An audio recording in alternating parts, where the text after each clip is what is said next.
today we have a very interesting person. His name is Dr. Keshav Anand Dasa. He is doctor by profession. I met him a few years back when I went to Udupi. Now he is a monk and we just want to know his journey of life. Namaste, Swamiji. Hare Krishna. So you are called as Dr. Keshav Anand Dasa. So we just wanted to know a little introduction about you, Swamiji. Well, I studied my M.B.B.S. from Manipal Institute, Karnataka. Oh, yes. Yeah, it's very famous now. And then while doing my M.B.B.S., I was introduced to Krishna consciousness. Some devotees came there, they were distributing books. And there is a big matha there, Udupi Math. Yes, Udupi Krishna Udupi Math. Krishna Math. So I used to go there and I was really infatuated by Krishna. Hmm. Somehow, I don't know why, but then their devotees were there. We got a book, Hare Krishna Kirtan. I read it and I was convinced that the aim of life is not just to treat body, but soul is more important. So what happened? In what year MBBS you got introduced to the This spiritual? was second year, I think. Mhm. Second year or so. So you were introduced to Udupi Krishna, then used to regularly go there, Yeah. and then you got attracted to the Udupi Krishna, Yeah. and then that's how you were introduced to ISKCON, ISKCON. and then you read books of Srila Prabhupada, and that's how your journey started. Yeah, right. That's Great. right. So how do you see yourself now? So you are a doctor by profession. So what do you heal now? I heal soul now, not the body. Devotees I help, but soul is more important, you see. Body comes and goes. But do doctors believe in soul? Most of the doctors don't believe in soul. They are mostly scientific, atheistic Uh-huh. outlook. But if you go to America now, I've been to America and I've been to Detroit, Hmm. and they have opened a department, consciousness studies. Oh, consciousness studies. Yeah, it's coming now. Okay. And some doctors are now coming to believe that there is something beyond this body. They might not call it a soul, Mm-hmm. but they're thinking there's something beyond this body which exists as energy. Hmm. And I think down the line, the years, they will come to this conclusion there is soul. But when you're studying MBBS, so were you a very odd man out kind of a person among your? So when did this obsession towards, can I use this word obsession Yeah. because as a kid, Yeah. so was this obsession towards spirituality started when you became a doctor, or it No, was no, way it back from your was- childhood? It was from childhood. It was not that much to do with MBBS. May I know your family background? Yeah, my mother was doctor, father engineer. Mother was a doctor too. Yeah. So what doctor was she? Gynecologist. Okay, so She had a hospital. uh-huh. And I had quite interest in meditation and, something. My grandfather, he was a spiritualist. Okay. And I was The maternal grandfather. Yeah. And I was with him. He was doing meditation. I was doing meditation with him. As a kid, we were attracted, that's all. But no direction. Okay. But in college, I got a particular direction, a philosophy behind what he was doing. Mm-hmm. And that's how then I entered the spiritual life. So this spiritual seed started way from your childhood. Yeah. So the obsession was there from your childhood. Yeah, it was.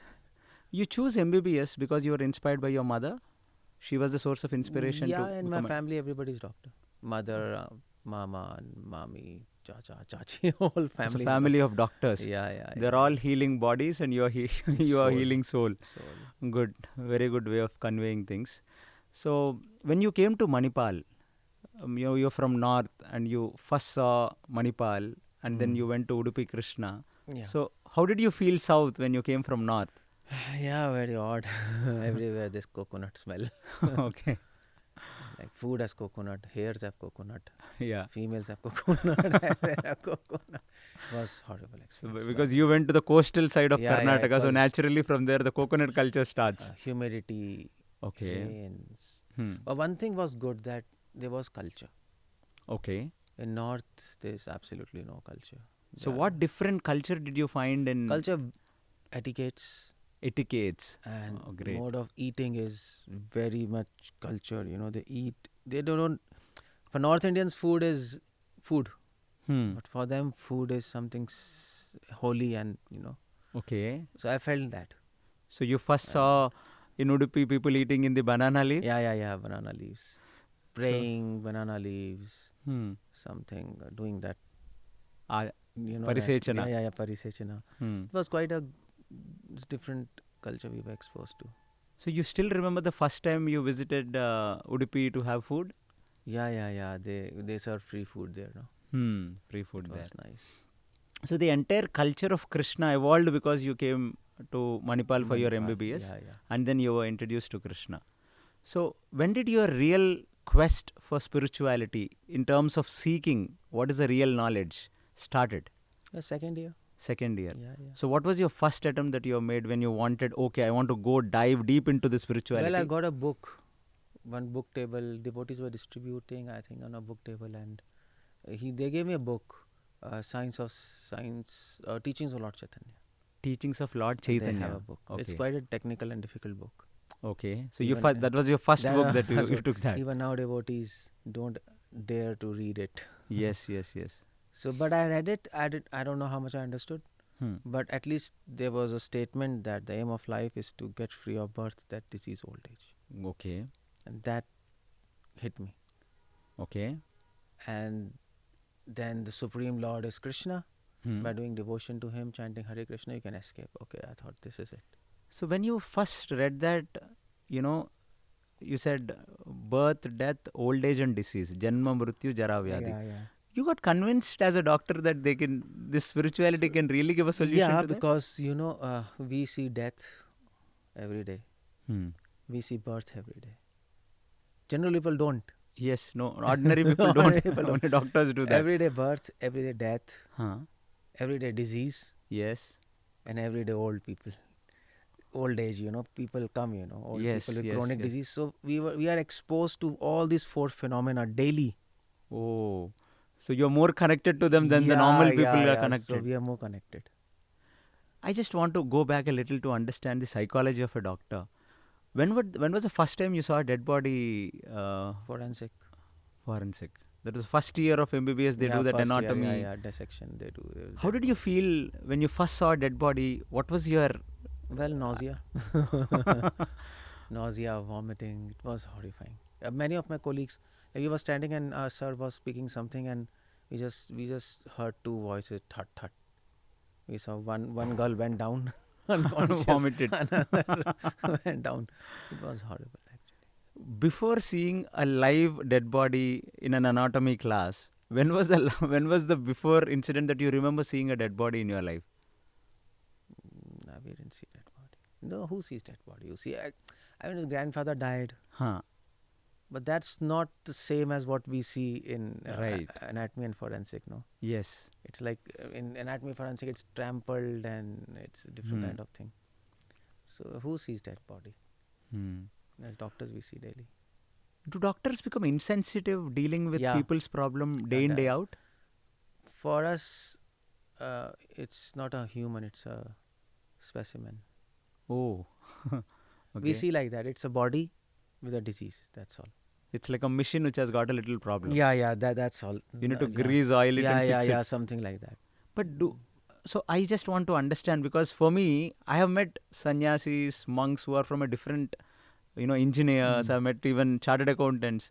But as a doctor, I'm very curious to know, when you enter the first year as an MBBS, how many people you see are inclined to spirituality, and are you people made to believe in soul, or you people are made to believe more in science? How is the psyche of a doctor? As a doctor?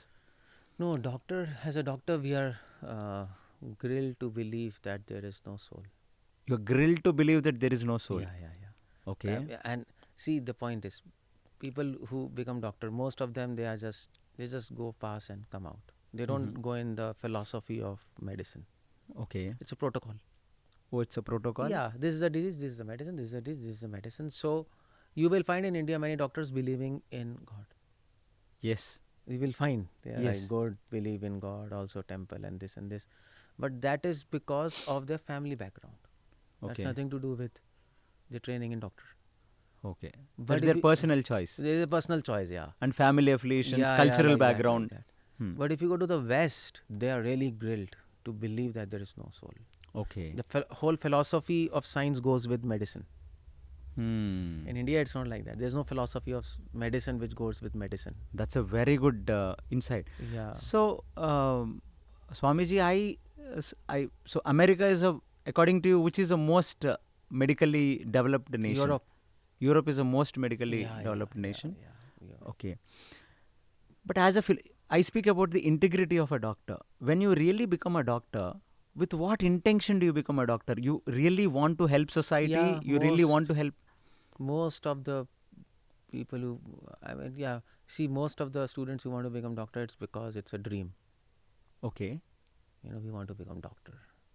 Okay. It's a high profession, no? It's a professionally, high profession. So, but many of them come because they want to help the society. I came because I wanted to help the society. So you had this This attitude that I will become a doctor so that I can help society. Yeah.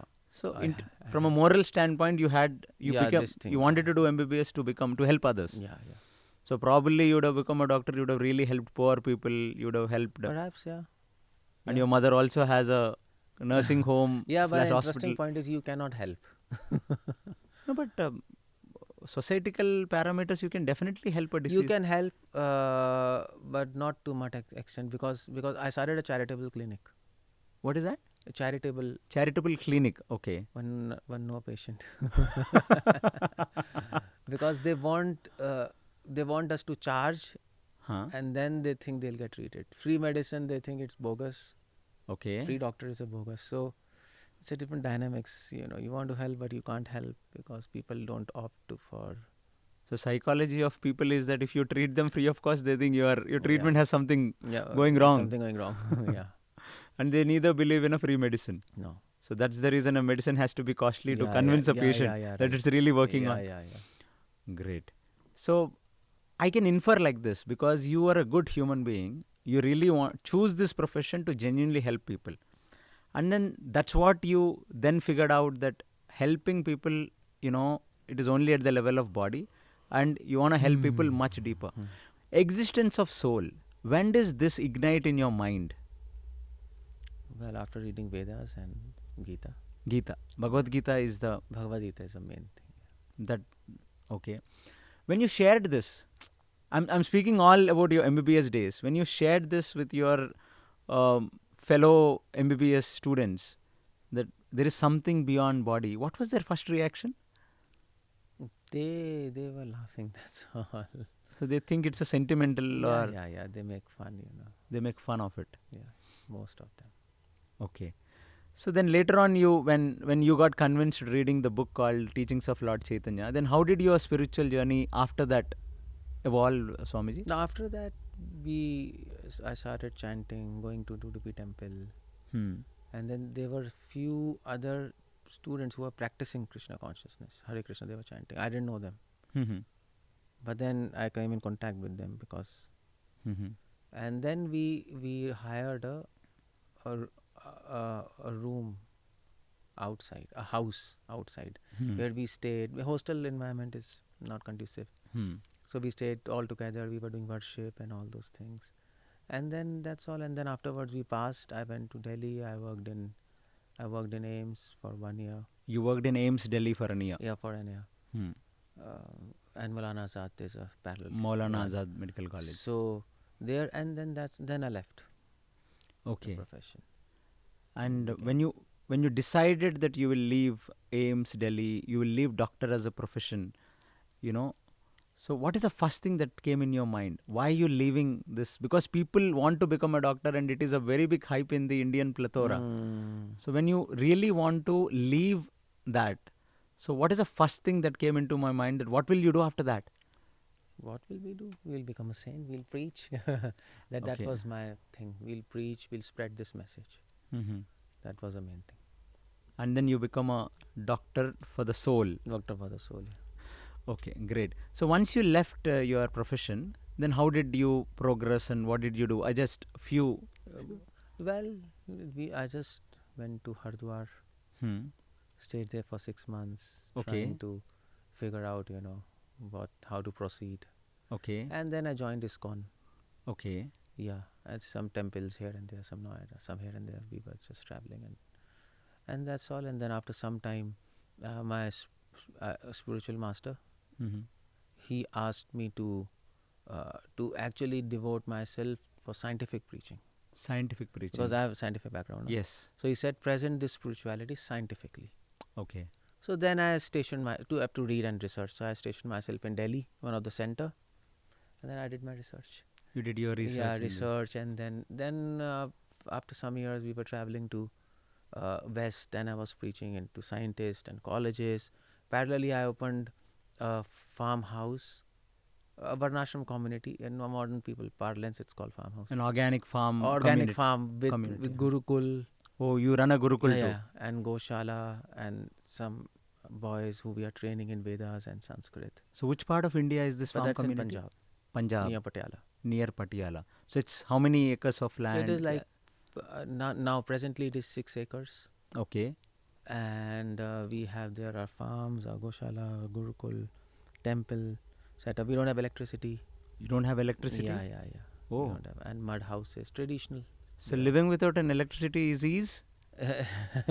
Are you at ease living without it's a electricity? different kind of concept, but it's easy Okay. because we have mud huts. See, no electricity fits in a traditional way of lifestyle. Yeah. In modern lifestyle, without electricity, it's impossible. I can't imagine a life No, without no. electricity. But How do you people charge your mobiles? How do you people charge your laptop? for that, a mobile is not for everybody there, only for manager. For that, we have a small point just for charging mobile. And very few selected people have mobile, that's all. Okay. That's all. Others just live without electricity. So it's a very austere life for you living in a farm with no electricity. It is austere, but it is fun and adventurous. Let me put it like that. People go to hills and it's very austere, mountain climbing and Right.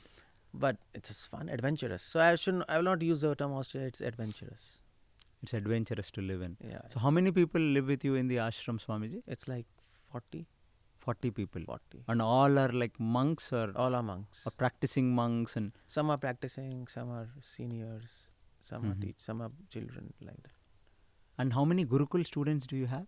I think we have around 10, 11, something like that. 10, 11. So the same obsession that you had in your childhood regarding spirituality, now you are Yeah, inculcating we in your want to give Gurukul. to- Okay. So parents come voluntarily, make them join your Gurukul or voluntary. they volunteer? Yeah. So what is the psyche of a parent? Why does he want his They are son devotees. to... Okay. They're also convinced about the... Yeah, they are devotees and they want to make their children devotees and sannyasis, so they give. So you personally teach those Yeah. Gurukul students. Yeah. So you are a father of so many Gurukul kids now. Most likely like that. Did you ever regret that you did not become a Grihastha? Never. No? Never. No family order. So looks like you are a geek and you always had a very concentrated vision on your journey. Yeah. How does this conviction come? How does any conviction come? It is all by reading books or what is it? See, mostly it's by reading books, but I would say 50% of the thing is last life. Last life. It's not this life thing. I mean, there are many scholars, but they are not convinced. So it's not this life, it's previous lives people carry, and we might be sitting together, but there might be many lifetime differences between us.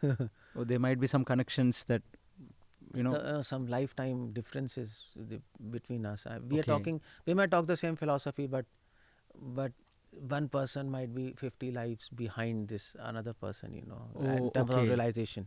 Okay, so you mean to say about the spiritual journey? Spiritual journey of a spiritual person. journey, yeah. Okay. It is very So one can be very forward and one can be very Yeah, backward. yeah. Oh, I got it. So, Swamiji, another very interesting fact that I got is you are an MBBS by profession, scientific preaching. Of all this, the first book that you wrote is again a very philosophical book, which is Guru Kon. In North India, it became very famous. I'm personally interested in this book because I had a spiritual inquisitiveness from my childhood. But I was seeing, when I was growing up, I see so many godmen coming out and, the other students were believing in some X person, my relatives were believing in some Y person. I never really understood this concept and I did not know where to go to find out Guru Kon. So last time when I came to Delhi, when you gave me this book, I read it and I really found that you have given a very crystal clear answers on that. So it's a very philosophical book. So from a scientific preaching, but the first book you wrote was an extremely philosophical book called Guru Kon. I just want to know more about the book also. So how did this inspiration of writing this Guru Kon book came from and what is the content of the book? Well, Yeah, I wrote Guru. You see, North India, it's a very complex situation. Okay. There are many gurus. Even now, I mean, you see all over, there are many gurus. But the point is, a spiritual aspirant, there are many good spiritual aspirants, sincere, but they don't know whom to go along, whom to surrender, whom to Okay. take guidance. There's so many gurus. Yeah.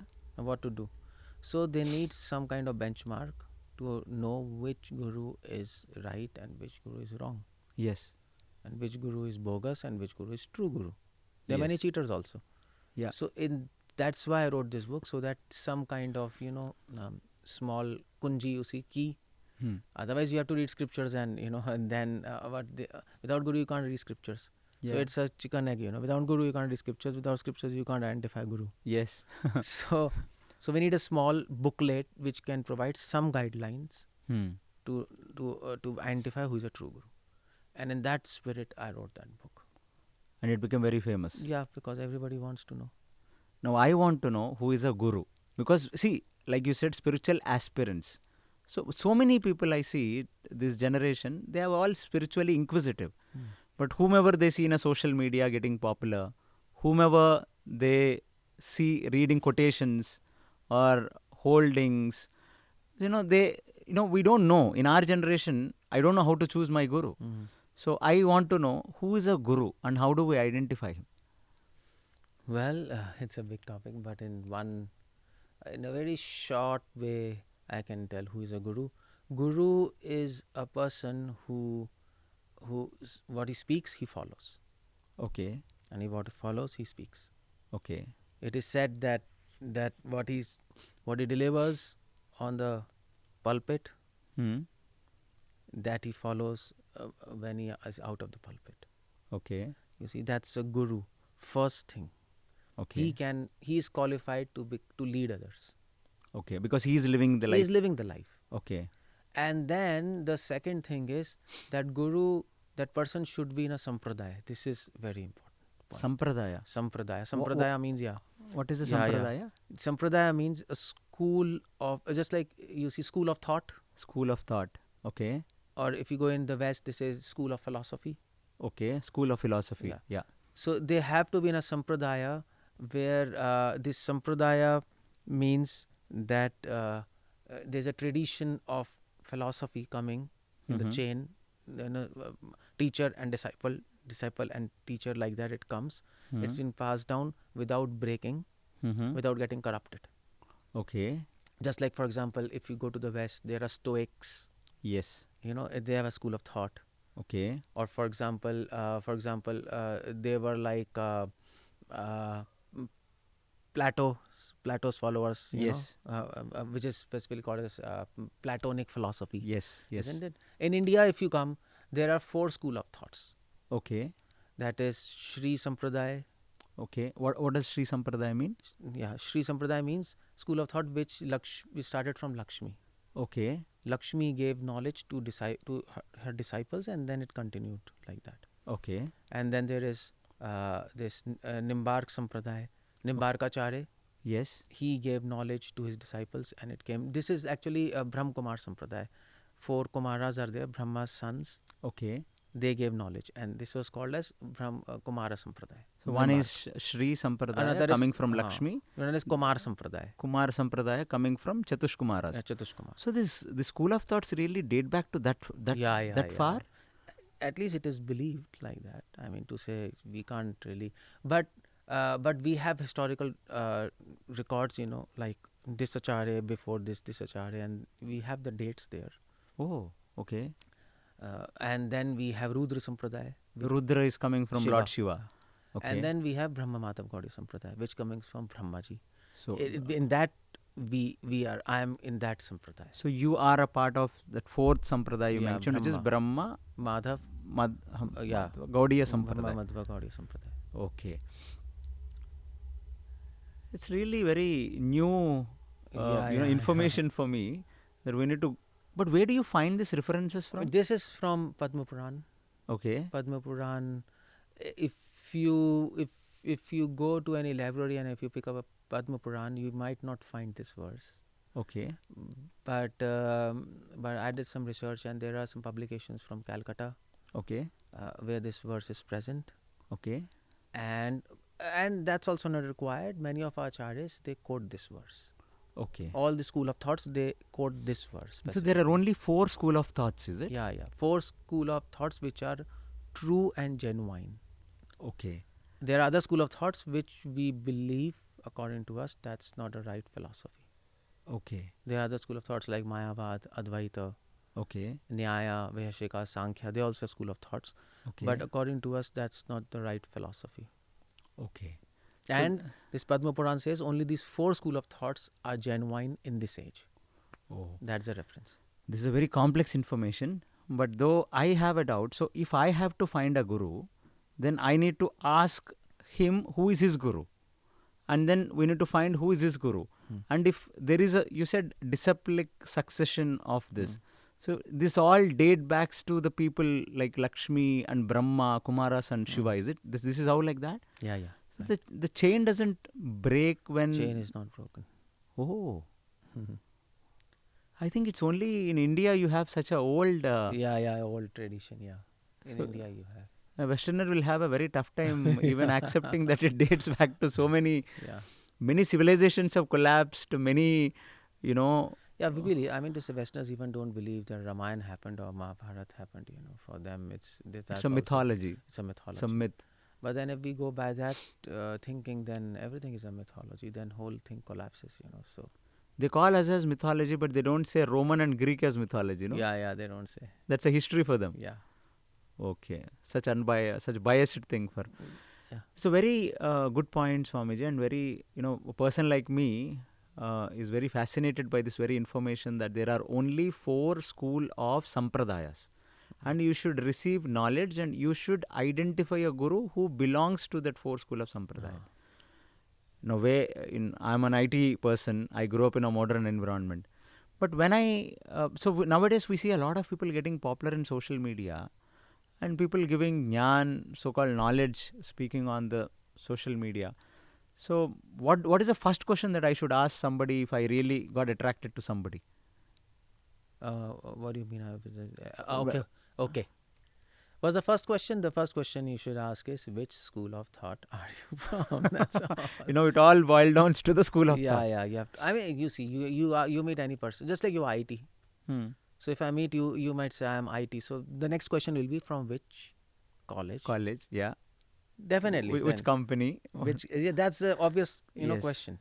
So if you go to anybody, you say you're a spiritual person. Yes. The next question is, from which school of thought you have learned these things. And if a person says that no, I don't believe to any school of thought, then it's equivalent to saying you're IT, but you didn't go to any college. Oh, you speak very logical thing.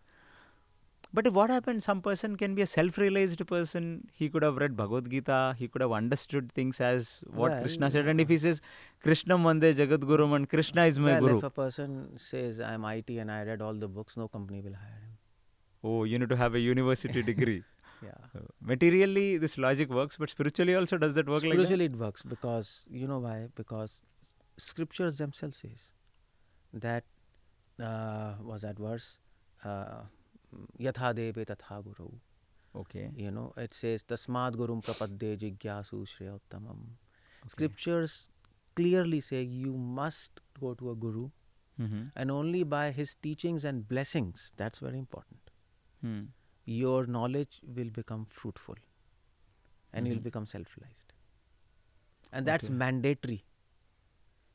So if a person says, I did myself, he is actually contradicting scriptures. Okay. So that means his knowledge is false. That's how you identify. Yeah. Now, leave of gurus. If I go to a person and he says, I'm an incarnation of God, because there's so many godmen in the country now. Yeah. So how do we... Okay, what is the reality? Godman is a reality or a fake? Well, if he says I'm a god, then or outright he's rejected, because scriptures are very clear that God and living entity are different. That's the first statement. God and a living entity, okay. are 2 different beings. 2 different entities. Yeah, living being can never become God. That's the first statement of Vedanta Sutra of Vedas. Okay. That's the foundation. If you break that, there's no spirituality. But when Lord incarnates in the world like Rama, Krishna, Buddha, but he will also be like a human being, no, Swamiji? He'll be like a human being, but he does something which humans cannot do. That always he makes sure. Like Krishna, he lifted Govardhan Hill purposefully. There were some other reasons, but he did that to actually show that if anybody claims that he's God, he should lift a mountain and then he should prove it. So all incarnations do something which is impossible humanly. Even if human becomes, superhuman, Superman, if he becomes, he will not be able to do that. What God does. Always he makes sure. Just like in Rama Avatar, he made that stones float. Yes. So if somebody claims to be God, okay, make stone and make a bridge out of it. Yeah. But you can't do. Hmm. So he has to prove himself. Okay. If he's God, by doing something unhumanly. But these godments also... But not magic. Not like the vibhuti. And they do have some powers. This is magic. It's a magic? Yeah.